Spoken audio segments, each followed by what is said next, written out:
ரஜினிகாந்த். தலைவரை பத்தி எழுதணும்னு தோணுச்சு, எழுதிட்டேன், வாசிரவா. பாமரன் தொடங்கி பாரெங்கும் ஒழிக்கும் பெயர் ரஜினிகாந்த். வெறும் பெயர் அல்ல, தனி மனிதன் செதுக்கிய வரலாறு. என்ன எழுதுவது உன்னை பற்றி? நான் என்ன எழுதுவது உன்னை பற்றி? உன் நடை அழகையா? நீ சிலுப்பு முடி அழகையா? உன் விரல் இடுக்கில் புகைப்பதாலே அழகாகும் அந்த சிகரெட்டையா? என்ன எழுதுவது? கையசைவில் எங்களை கவர்ந்தெழுக்கும் காந்தன், கையசைவில் எங்களை கவர்ந்தெழுக்கும் காந்தன். நீ என்ன செய்தாலும் அழகுதானே. உன்னை பற்றி சிறு கூச்சல் கேட்டதும் என் வரிகள் வெகுண்டெழுந்தது. அவர் பார்க்காத புகழா? அவர் கேட்காத விசிலா? அவர் பழகாத அரசா?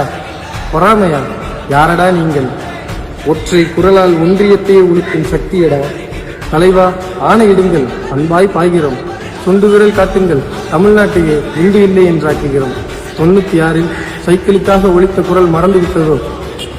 புகழ் உச்சி அடைந்தவனுக்கு இவையெல்லாம் பொருட்டே இல்லை. அவர் பின் நிற்பது பணக்கார கூட்டம் இல்லை, பாமர கூட்டம். இது வெற்றியோட வரி இல்லை, வெற்றியோட வழி.